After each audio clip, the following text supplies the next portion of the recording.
Hello friends, welcome back to our channel. ಸ್ನೇಹಿತರೆ, ಜೋಗಿ ಪ್ರೇಮ್ ಅವ್ರಿಗೆ ಲಕ್ಷಾಂತರ ರೂಪಾಯಿ ವಂಚನೆಯಾಗಿದೆ. ಹಾಗಾದರೆ ವಂಚನೆ ಮಾಡಿದ್ದು ಯಾರು? ಮೋಸ ಹೋಗಿದ್ದು ಯಾಕೆ? ಯಾವುದಕ್ಕಾಗಿ ಲಕ್ಷಾಂತರ ರೂಪಾಯಿ ಹಣವನ್ನು ಜೋಗಿ ಪ್ರೇಮ್ ಕಳ್ಕೊಂಡ್ರು? ಇದರ ಬಗ್ಗೆ ಹೇಳ್ತಾ ಹೋಗ್ತೀನಿ. ಅದಕ್ಕಿಂತ ಮೊದಲು ನೀವಿನ್ನೂ ನಮ್ಮ ಚಾನಲನ್ನು ಸಬ್ಸ್ಕ್ರೈಬ್ ಮಾಡಿಲ್ಲ ಅಂದರೆ ನಮ್ಮ ಚಾನಲನ್ನು ಸಬ್ಸ್ಕ್ರೈಬ್ ಮಾಡ್ಕೊಳ್ಳಿ.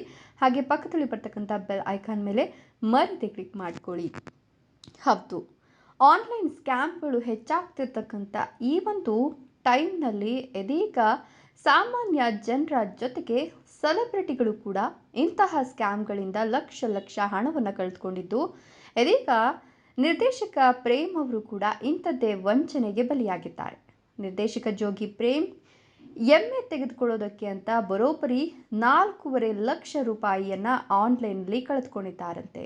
ಹೌದು, ಜೋಗಿ ಪ್ರೇಮ್ ಅವರು ಎಮ್ಮೆ ಖರೀದಿಯ ಸಂದರ್ಭದಲ್ಲಿ ವಂಚನೆಗೆ ಒಳಗಾಗಿದ್ದು, ಗುಜರಾತ್ನ ವನರಾಜ್ ಬಾಯ್ ಎಂಬಾತನ ವಿರುದ್ಧ ಚಂದ್ರ ಲೇಔಟ್ ಪೊಲೀಸ್ ಠಾಣೆಯಲ್ಲಿ ಇದೀಗ ದೂರು ದಾಖಲಿಸಿದ್ದಾರೆ.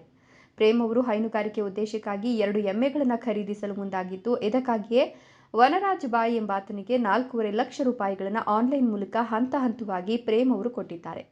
ವನರಾಜ್ ಎಂಬಾತ 2 ಎಮ್ಮೆಗಳನ್ನು ಕೊಡೋದಾಗಿ ಭರವಸೆ ನೀಡಿ ಆರಂಭದಲ್ಲಿ 25,000 ರೂಪಾಯಿಗಳನ್ನು ಮುಂಗಡವಾಗಿ ತೆಗೆದುಕೊಂಡಿದ್ದಾನೆ, ಅಂದರೆ ಅಡ್ವಾನ್ಸ್ ರೂಪದಲ್ಲಿ ತೆಗೆದುಕೊಂಡಿದ್ದಾನೆ. ಅದಾದ ನಂತರ ವಾಟ್ಸಪ್ ಮೂಲಕ ಎಮ್ಮೆಗಳ ವಿಡಿಯೋ ಕಳಿಸಿ ಪ್ರೇಮ್ ಅವರಿಗೆ ನಂಬಿಕೆ ಮೂಡಿಸಿದ್ದಾನೆ. ಈ ವಿಡಿಯೋ ಆಧರಿಸಿ ನಿರ್ದೇಶಕ ಪ್ರೇಮ್ ಅವರು ಒಟ್ಟು 4.5 ಲಕ್ಷ ರೂಪಾಯಿಗಳನ್ನು ಕೊಟ್ಟಿದ್ದಾರೆ.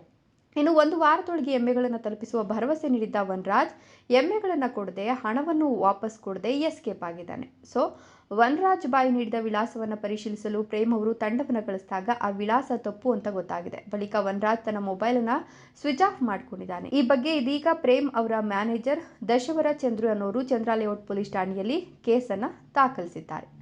ಇನ್ನು ಎಮ್ಮೆ ಖರೀದಿಸುವ ಉದ್ದೇಶದಿಂದಲೇ ಕೃಷಿ ಮತ್ತು ಸಂಬಂಧಿತ ಚಟುವಟಿಕೆಗಳಲ್ಲಿ ತೊಡಗಿಕೊಳ್ಳುವ ಉದ್ದೇಶದಿಂದ ಪ್ರೇಮ್ ಅವರು ಈ ನಿರ್ಧಾರ ಕೈಗೊಂಡಿದ್ರು. ಆದರೆ ಪ್ರೇಮ್ ಅವರಿಗೆ ಮೊದಲ ಹಂತದಲ್ಲೇ ವಂಚನೆ ಆಗಿದೆ.